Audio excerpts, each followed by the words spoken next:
Good morning students.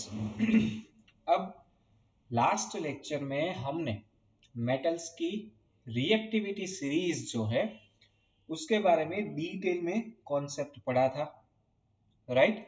और वहां पे हमने ये चीज क्लियर करी थी कि पोटेशियम सबसे ज्यादा रिएक्टिव है, उसके बाद सोडियम, उसके बाद कैल्शियम का ना का, फिर मैग्नीशियम यानी कि मैग्नीशियम, एल्यूमिनियम, जिंक, राइट।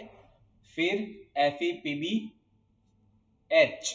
यानी कि iron, lead, hydrogen, CuHgAg, copper, mercury, silver and A. ये आपकी रिएक्टिविटी सीरीज थी। ओके, तो ये हमने लास्ट लेक्चर में स्टडी किया था। इस लेक्चर में हम स्टडी करेंगे मेटल्स और नॉन मेटल एक दूसरे से कैसे रिएक्ट करते हैं।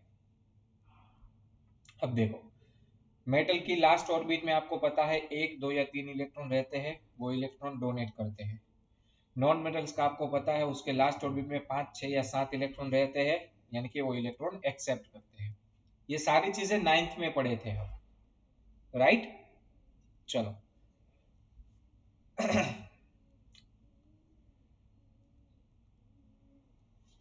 यहाँ पे देखो, टेबल आपको दिया है। इस टेबल के अंदर मेटल्स जो है, जैसे कि आपको सोडियम, तो उसका एटॉमिक नंबर है 11, यानी कि पहली ऑर्बिट में 2 इलेक्ट्रॉन, दूसरी ऑर्बिट में 8 और तीसरी ऑर्बिट में 1 इलेक्ट्रॉन। फिर मैग्नीशियम एटॉमिक नंबर 12, तो लास्ट ऑर्बिट में 2 इलेक्ट्रॉन, देखो 2 8 2। फिर एल्यूमिनियम की अगर हम बात करें तो एल्यूमिनियम भी सेम चीज दिखाता है आपको, 13 2 8 3। यानी कि मेटल की लास्ट ऑर्बिट के अंदर 1 2 या 3 इलेक्ट्रॉन रहते हैं आउटर मोस्ट ऑर्बिट में। नॉन मेटल की आउटर मोस्ट ऑर्बिट में 5 6 या 7 इलेक्ट्रॉन रहते हैं, यानी कि ये इलेक्ट्रॉन गेन करके आइडियल गैस जैसे बनेंगे और मेटल इलेक्ट्रॉन डोनेट करके आइडियल गैस जैसे बनते हैं, राइट। देखो चलो, a sodium atom has 1 electron in its outermost cell। Sodium atom के लास्ट सेल में, लास्ट ऑर्बिट में 1 इलेक्ट्रॉन रहता है। if sodium loses the electron from its last cell, then its second last cell now becomes last cell and it will be the stable octet। देखो, अगर sodium ये 1 electron निकाल देगा तो ये कंप्लीटली फिलअप है। अब ये इसका लास्ट ऑर्बिट हो जाएगा और वो तो कंप्लीटली फिलअप है, तो वो हो गया आइडियल गैस नियॉन जैसा। समझ में आया? The nucleus of this atom still has 11 proton। अब सोडियम के पास 11 प्रोटॉन तो रहेंगे, लेकिन एक इलेक्ट्रॉन जाने की वजह से अब उसके पास इलेक्ट्रॉन हो जाएंगे 10। सो उसके ऊपर नेट पॉजिटिव चार्ज लगेगा, यानी कि सोडियम +1 हो जाएगा। वैसे ही अगर क्लोरीन की बात करें तो क्लोरीन का एटॉमिक नंबर है 17, उसके लास्ट ऑर्बिट में 7 इलेक्ट्रॉन है, 7 electron in outermost shell. तब क्लोरीन 7 इलेक्ट्रॉन डोनेट तो कर नहीं सकता, तो वो क्या करेगा, 1 इलेक्ट्रॉन कहीं से गेन कर लेगा, and it requires 1 more electron to complete the octet. यानी कि 1 इलेक्ट्रॉन आ जाएगा तो वो, देखो क्लोरीन है, यहाँ पे 1 इलेक्ट्रॉन डाल दो तो 288 आर्गोन जैसा हो जाएगा, वो stable. If sodium and chlorine way react, the electron lost by sodium could be taken up by chlorine। so after gaining electron, chlorine के पास नेगेटिव चार्ज आ जाएगा क्योंकि उसके पास 17 के 17 प्रोटॉन ही है, लेकिन इलेक्ट्रॉन उसके पास अब 18 हो जाएंगे और वो एनायन हो जाएगा Cl-। चलो अब उसकी रिएक्शन के बारे में बात करते हैं। तो सबसे पहले सोडियम जो है उसका इलेक्ट्रॉनिक कॉन्फ़िगरेशन आपको पता है 281। सबसे पहले सोडियम क्या करता है, 1 इलेक्ट्रॉन रिलीज करता है, यानी कि अब वो हो जाएगा 28। ऑपोजिटली क्लोरीन जो है वो है 287, वो ये एक इलेक्ट्रॉन ले लेगा और हो जाएगा Cl माइनस, यानी कि 288। देखो है कि नहीं, सेम चीज। तो ये क्लोरीन माइनस हो गया और ये सोडियम प्लस हो गया।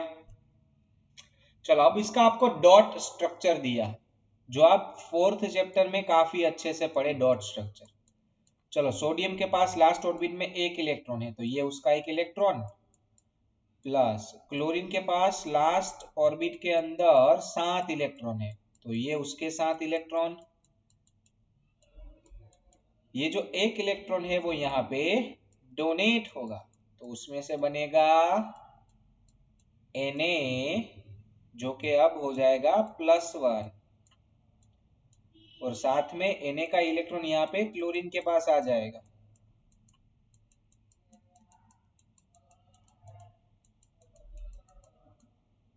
जो हो जाएगा -1। क्लियर है? देखो है कि नहीं?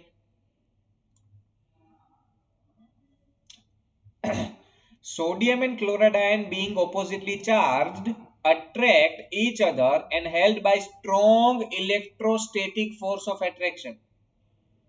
उसके पास strong electrostatic force होता है, यानी कि वो आयोनिक है, to exist as a sodium chloride. It could be noted that sodium chloride does not exist as a molecule, but it aggregate opposite charge ion. Sodium chloride एक molecule नहीं है, उसके अंदर Na+ और Cl- अरेंज हुए। ऐसे compound को ionic compound कहा जाता है, जिसके अंदर ऑपोजिटली चार्ज आयन हो एक दूसरे के साथ। Let us see formation of one more ionic compound, magnesium chloride. अब आपको मैग्नीशियम क्लोराइड बनाना है। चलो ये हमने सोडियम क्लोराइड बनाया, सेम तरीके से मैग्नीशियम क्लोराइड। तो मैग्नीशियम जो है उसका आउटर मोस्ट ऑर्बिट है वो 2 इलेक्ट्रॉन कैरी करता है, तो मैग्नीशियम 2 इलेक्ट्रॉन लूज कर देगा। याद रखना लास्ट ऑर्बिट के इलेक्ट्रॉन ही निकालने हैं, पहले वाले के नहीं। सो 28 हो जाएगा और इसने 2 इलेक्ट्रॉन निकाल दिए। वैसे क्लोरीन का तो जो था वही रहेगा 287, तो क्लोरीन वो इलेक्ट्रॉन ले लेगा और वो बनाएगा Cl- 288। चलो अब मैग्नीशियम +2 है, Cl-1, यानी कि 2 क्लोरीन लगेंगे एक मैग्नीशियम के साथ। चलो मैग्नीशियम, ये उसका पहला इलेक्ट्रॉन, ये उसका दूसरा इलेक्ट्रॉन। चलो एक क्लोरीन में इस तरफ रखता हूं उसके 7 इलेक्ट्रॉन के साथ, और एक क्लोरीन में इस तरफ रखता हूं उसके 7 इलेक्ट्रॉन के साथ। क्या होगा? तो एक इलेक्ट्रॉन मैग्नीशियम इस क्लोरीन को देगा और एक इलेक्ट्रॉन मैग्नीशियम इस क्लोरीन को देगा, तो हो जाएगा Mg+2 और Cl के पास मैग्नीशियम का इलेक्ट्रॉन माइनस। ऐसे कितने Cl होंगे? 2 होंगे। क्लियर है? देखो ये मैग्नीशियम ने 2 इलेक्ट्रॉन गवाए, ये क्लोरीन ने इलेक्ट्रॉन लिया, फिर मैग्नीशियम दोनों क्लोरीन से जुड़ा और Mg+2 Cl-1 2 बनाया। The compound formed in this manner by the transfer of electron from a metal to non-metal are known as a ionic compounds or electrovalent compound. चलो इसके positive negative cation and anion बता दो, तो Mg+2 उसका cation, Cl- इसका anion. चलो अब आपको आयोनिक कंपाउंड की प्रॉपर्टीज बतानी। Properties of ionic compound, properties of ionic compound. अब कोवेलेंट कंपाउंड की प्रॉपर्टीज तो हम फोर्थ चैप्टर में कंप्लीट कर चुके हैं। आयोनिक कंपाउंड की प्रॉपर्टीज हमें यहां पे क्लियर करनी है। देखो चलो सबसे पहली बात, टेबल में देखो सबका मेल्टिंग पॉइंट दिया है। सबसे हाईएस्ट किसका है, देखो कैल्शियम ऑक्साइड का मेल्टिंग पॉइंट और बॉइलिंग पॉइंट सबसे हाईएस्ट है। तो इसके बेसिस पे आपको एक्सरसाइज में क्वेश्चन भी दिए हैं। सबसे कम, तो सबसे कम मेल्टिंग पॉइंट और बॉइलिंग पॉइंट है लिथियम क्लोराइड का। देखो चलो, you may observe the following general properties. ये मोस्ट आईएमपी क्वेश्चन है। General properties of ionic compounds. Total आपको 4 पॉइंट दिए हैं। पहला पॉइंट, physical nature. Ionic compounds are solid. क्यों? क्योंकि उनकी अरेंजमेंट बहुत ही परफेक्ट रहती है, positive negative radical, and they are somewhat hard. Ionic compound hard रहते हैं because of the strong force of attraction between positive and negative ions. That's why वो solid और hard है. They are generally brittle, यानी कि easily टूट जाते हैं. Hard है यानी कि उसको खींच के आप उसमें से तार या शेप नहीं बना सकते. And break into pieces when pressure is applied. और जब आप उसके अंदर बहुत ही ज्यादा अमाउंट में प्रेशर डालते हो तो वो टूट जाते हैं. सेकंड पॉइंट है उसका melting point and boiling point बहुत ही हाई रहता है. High melting point and boiling point table में देखा हमने. Because considerable amount of energy required to break strong inter ionic attraction. Positive negative radical का इंटर आयोनिक अट्रैक्शन जो है वो बहुत ही स्ट्रॉन्ग होता है. उसको तोड़ने के लिए हमें बहुत ही ज्यादा एनर्जी की जरूरत है. That's why. सॉल्युबिलिटी, तो ये पानी के अंदर सॉल्युबल है, केरोसिन पेट्रोल के अंदर इनसॉल्युबल है. देखो insoluble in kerosene and petrol but soluble in water. Conductance of electricity, solid form में कंडक्शन नहीं होता. आयनिक कंपाउंड सॉलिड फॉर्म में इलेक्ट्रिसिटी कंडक्ट नहीं करते, वो सिर्फ लिक्विड फॉर्म में इलेक्ट्रिसिटी कंडक्ट करते हैं. यानी कि या तो उसका सॉल्यूशन होना चाहिए या तो वो मोल्टन फॉर्म में होना चाहिए. देखो, the conductance of electricity through solution involves the movement of charge particle. यानी कि अंदर पॉजिटिव नेगेटिव रेडिकल जो है उसकी मूवमेंट पे इलेक्ट्रिसिटी कंडक्ट होता है. देखो, a solution of ionic compound in water contains ions which move to the opposite electrode when electricity is passed through the solution. जब आप सॉल्यूशन से इलेक्ट्रिसिटी पास करते हो, ठीक है, तो वहां पे कैथोड जो है वो नेगेटिव रहता है, एनोड पॉजिटिव रहता है. सो नेगेटिव कैथोड की वजह से क्या होगा, वहां पे पॉजिटिव चार्ज आएगा, और पॉजिटिव एनोड की वजह से क्या होगा, वहां पे नेगेटिव चार्ज वाले पार्टिकल जाएंगे. ऐसा बताएं. Ionic compound of the solid state do not conduct electricity. जैसा मैंने बताया, सॉलिड स्टेट में इलेक्ट्रिसिटी कंडक्ट नहीं होता क्योंकि उसके अंदर आयन फ्रीली मूव नहीं कर सकते. Because movement of ions in solid is not possible due to their rigid structure. Allow नहीं होता ना उनको घूमना फिरना सॉलिड. लेकिन अगर उसका मोल्टन या सॉल्यूशन होगा तब वो इजीली घूम सकते हैं. Ionic compound conduct electricity in the molten form. It is possible in the molten state since the electrostatic attraction between oppositely charged particles is overcome due to heat. Ions move freely and conduct electricity. Clear है? चलो, अब आपको 3 question दिए हैं यहाँ पे उसी के बेसिस पे. चलो, सबसे पहला question, right electron dot structure for sodium, oxygen and magnesium. चलो, सोडियम का इलेक्ट्रॉन डॉट स्ट्रक्चर बनेगा Na के ऊपर एक इलेक्ट्रॉन. ऑक्सीजन का इलेक्ट्रॉन डॉट स्ट्रक्चर, तो ऑक्सीजन के पास 6 इलेक्ट्रॉन रहते हैं, तो ये 4, ये 5 और ये 6.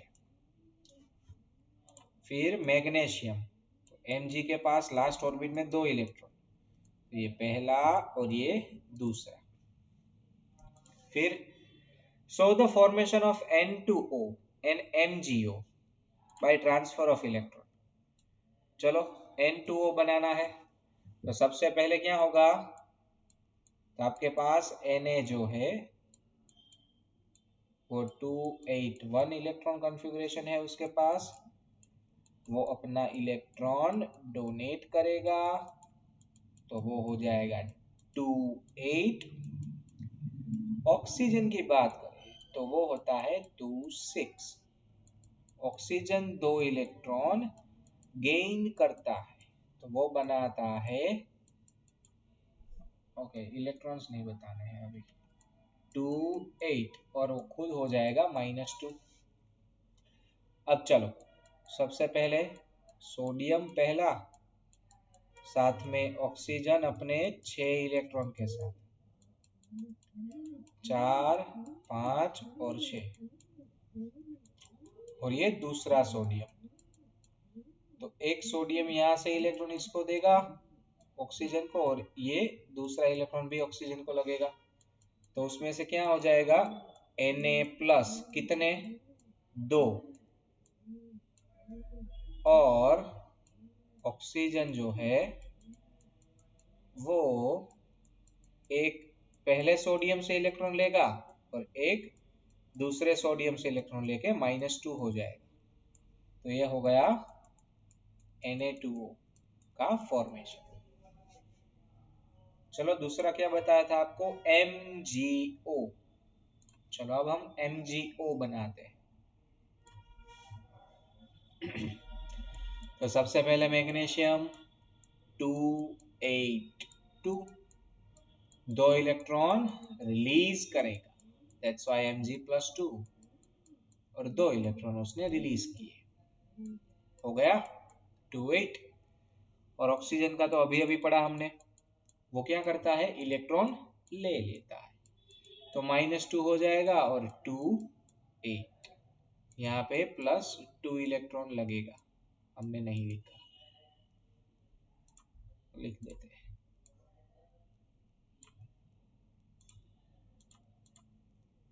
ओके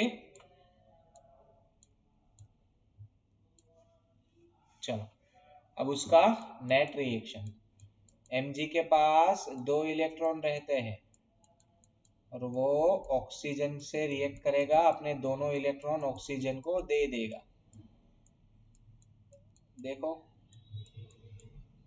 एक इलेक्ट्रॉन यहाँ देगा, एक इलेक्ट्रॉन यहाँ देगा, तो उसमें से हो जाएगा Mg+2, कोई इलेक्ट्रॉन नहीं होगा, और ऑक्सीजन हो जाएगा -2, क्योंकि 2 इलेक्ट्रॉन उसने Mg से लिए,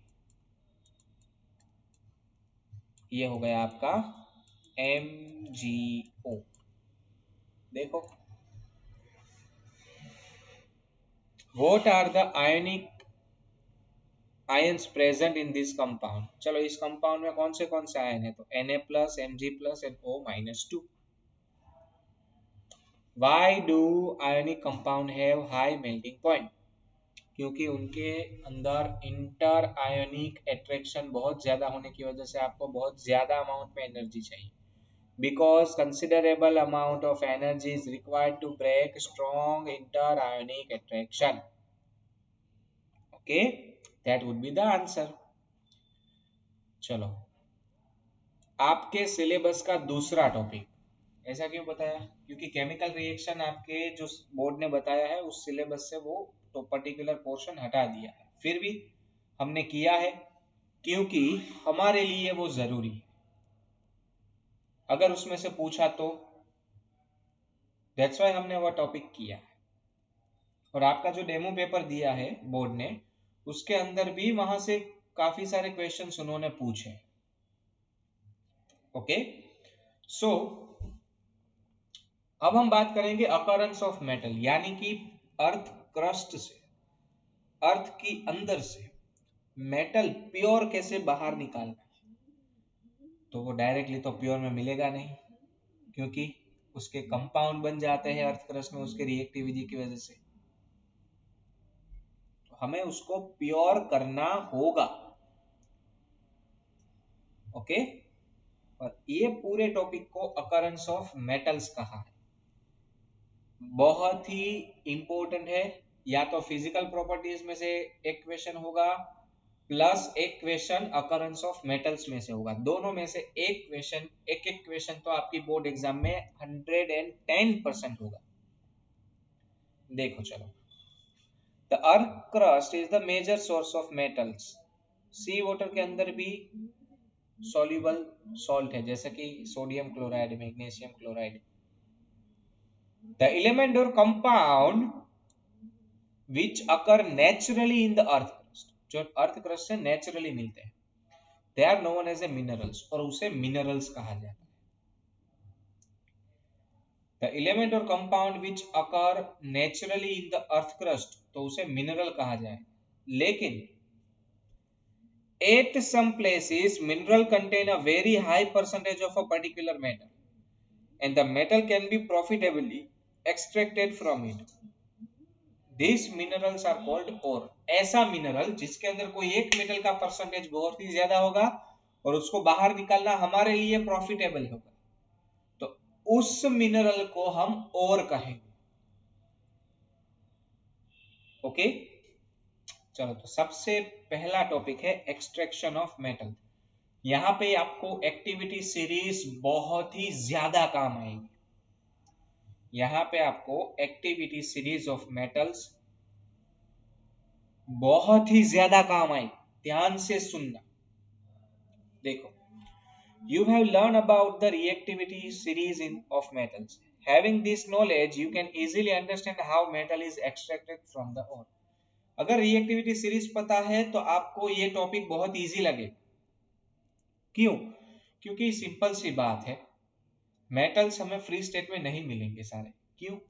क्योंकि कुछ एक मेटल बहुत ही ज्यादा रिएक्टिव है, तो वो तो कंपाउंड बना लेंगे।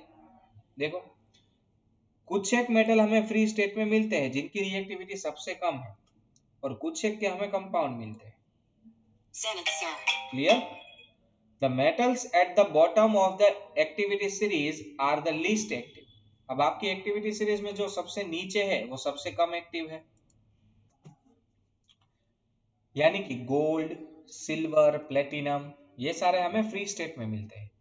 दे are often found in a free state, जैसे कि गोल्ड, सिल्वर, प्लेटिनम, कभी कभी कॉपर भी फ्री स्टेट में मिलता है। अब देखो, कॉपर और सिल्वर है वो हमें सल्फाइड और ऑक्साइड के रूप में भी मिलते हैं, तो फ्री मिलता है तो अच्छा है, चलो काम कम हो जाएगा हमारा। और अगर फ्री नहीं मिलता तो उसके सल्फाइड या फिर ऑक्साइड मिलेंगे।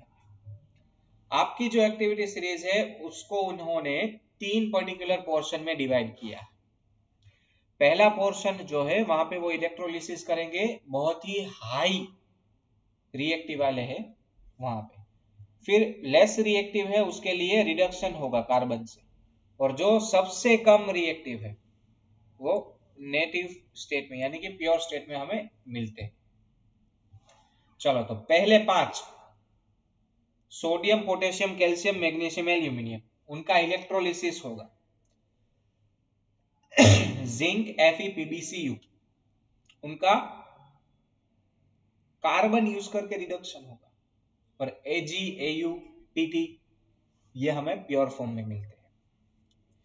Metals at the top of the activity series are so reactive, वो कभी फ्री स्टेट में मिलते ही नहीं है।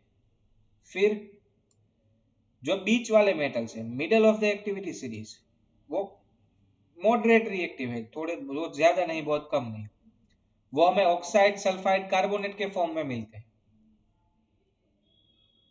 अब और जो है वो मोस्टली ऑक्साइड फॉर्म में रहता है, किसी भी कंपाउंड का और मोस्टली ऑक्साइड फॉर्म में रहता है। क्यों?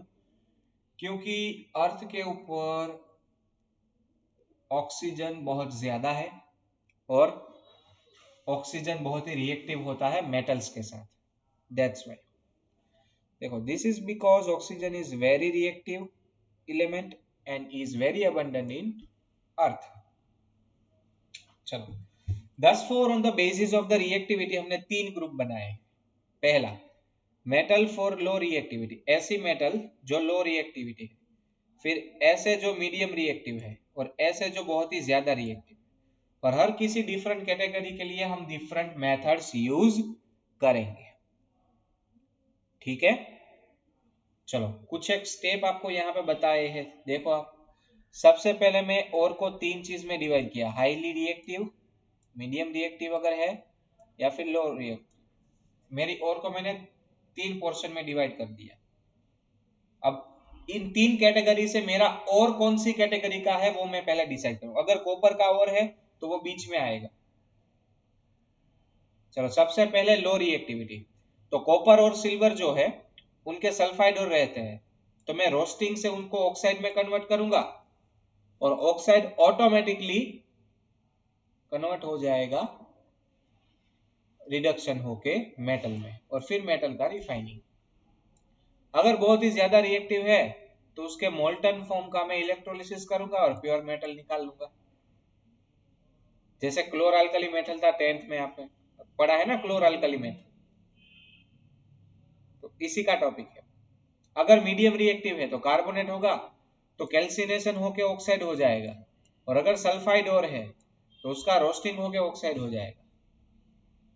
फिर उसका मैं कार्बन से रिडक्शन करूंगा तो प्योर मेटल मिलेगा, और फिर उस मेटल का प्यूरिफिकेशन। तो ये सारी चीजें हम करेंगे नेक्स्ट लेक्चर में, और प्योर मेटल को ऑब्टेन करेंगे। Okay, so that would be all for this lecture. मिलते हैं नेक्स्ट लेक्चर में और मेटल्स को प्यूरिफाई करते हैं। Thank you so much.